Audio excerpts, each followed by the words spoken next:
13واں باب 11ویں آیت۔ پھر میں نے ایک اور حیوان کو زمین میں سے نکلتے ہوئے دیکھا، اس کے برہ کے سے 2 سینگ تھے اور اژدہا کی طرح بولتا تھا۔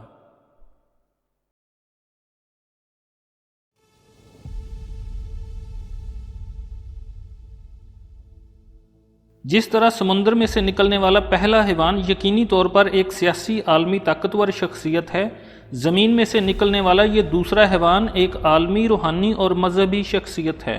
پہلا حیوان عالمی حکومت کو پیش کرتا ہے، لیکن یہ دوسرا حیوان عالمی مذہب کو پیش کرتا ہے۔ یہ زمین میں سے نکلتا ہے، زمین سے مراد اسرائیل کی سرزمین۔ یہ مذہبی لیڈر یہودیوں میں سے ہوگا اور سچے مسیح کا انکار کرنے کے لیے برگشتہ یہودی ہوگا۔ مکاشفہ کی کتاب میں اسے جھوٹا نبی کہا گیا ہے۔ یہ ناپاک تثلیث میں اژدہا اور پہلے حیوان کے ساتھ تیسرا فرد ہے۔ اس حیوان کے برہ کی مانند 2 سینگ تھے، یعنی شکل و صورت میں وہ برہ کی مانند نظر آتا تھا۔ برہ خداوند یسوع مسیح کو ظاہر کرتا ہے۔ یوحنا بپتسمہ دینے والے نے خداوند مسیح کو اپنی طرف آتے دیکھ کر کہا، دیکھو یہ خدا کا برہ ہے جو دنیا کا گناہ اٹھا کر لے جاتا ہے۔ لیکن اس حیوان کے سینگ یعنی قوت اور قدرت مسیح کی مانند نہیں، کیونکہ مکاشفہ 5 باب کی 6 آیت کے مطابق خداوند مسیح کے 7 سینگ ہیں۔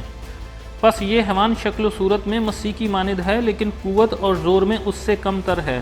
جب تک یہ حیوان خاموش رہتا ہے، اس سے معصومیت اور بولا پن ٹپکتا ہے، کیونکہ برہ بہت معصوم، ڈرپوک اور دوسروں پر انحصار کرنے والا جانور ہے۔ یہ حیوان اژدہا کی طرح بولتا تھا، یعنی وہ احکام صادر کرنے اور تقریریں کرنے میں شیطان کی مانند ہے۔ جو انسان دیکھنے میں کچھ اور ہو اور اندر سے کچھ اور، ایسا انسان ریاکار اور عیار کہلاتا ہے۔ یہ حیوان انہی خوبیوں کو ظاہر کرتا ہے۔ وہ مکار، دھوکے باز اور عیار ہے، جس کا ثبوت آگے چل کر ملے گا۔ خداوند مسیح نے خبردار کیا تھا کہ جھوٹے نبیوں سے خبردار رہو، جو تمہارے پاس بیڑوں کے بیس میں آتے ہیں مگر باطن میں پھاڑنے والے بیڑیے ہیں۔ اس آیت میں 2 باتیں اور قابل غور ہیں جن کا ذکر کرنا ضروری ہے، یعنی لفظ پھر پہلے حیوان کے ساتھ نہیں آتا۔ یوحنا نے یوں دیکھا کہ پہلا حیوان اپنی سلطنت قائم کر چکا ہے، ابلیس سے اختیار لے چکا ہے اور یہودیوں سے 7 سالہ عہد کر چکا ہے۔ ان سب باتوں میں اس دوسرے حیوان کا کوئی حصہ نہیں۔ یوحنا نے پہلے حیوان کا سارا حال دیکھ کر پھر اس دوسرے حیوان کو زمین میں سے نکلتے دیکھا۔ اس کا مطلب ہے کہ یہ بعد میں نمودار ہوا۔ پہلے 3.5 سال میں پہلا حیوان جھوٹا امن پیدا کرنے میں کامیاب ہو جائے گا، لیکن پہلے نصف ہفتہ کے آخر میں حالات خراب ہونا شروع ہو جائیں گے اور اس وقت یہ دوسرا حیوان نمودار ہوگا۔ اس حیوان کے 2 سینگ ہیں اور ان پر کوئی تاج نہیں، جس سے یہ مراد ہے کہ اس حیوان کا اپنا سیاسی یا بادشاہی اختیار نہیں ہے۔ بعض علماء کہتے ہیں کہ یہ دوسرا حیوان الگ شخصیت نہیں ہے، بلکہ پہلے حیوان ہی کی دوسری شکل اور کام ہے، لیکن بہت سی وجوہات کی بنا پر یہ یقین کیا جا سکتا ہے کہ دوسرا حیوان پہلے حیوان سے ایک الگ شخصیت ہے اور اس کا کام فرق ہے۔ جیسے خداوند مسیح نے جھوٹے مسیح اور جھوٹے نبی کا الگ الگ ذکر کیا۔ خداوند مسیح نے فرمایا، کیونکہ جھوٹے مسیح اور جھوٹے نبی اٹھ کھڑے ہوں گے۔ پہلے حیوان کے 10 سینگ ہیں جبکہ دوسرے حیوان کے 2 سینگ ہیں۔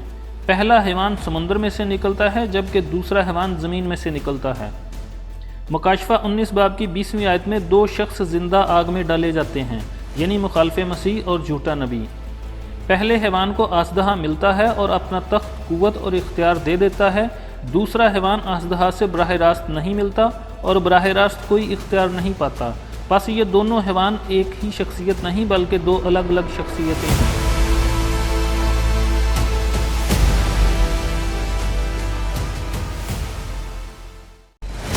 پھر اس نے مجھ سے کہا، اس کتاب کی نبوت کی باتوں کو پوشیدہ نہ رکھ، کیونکہ وقت نزدیک ہے۔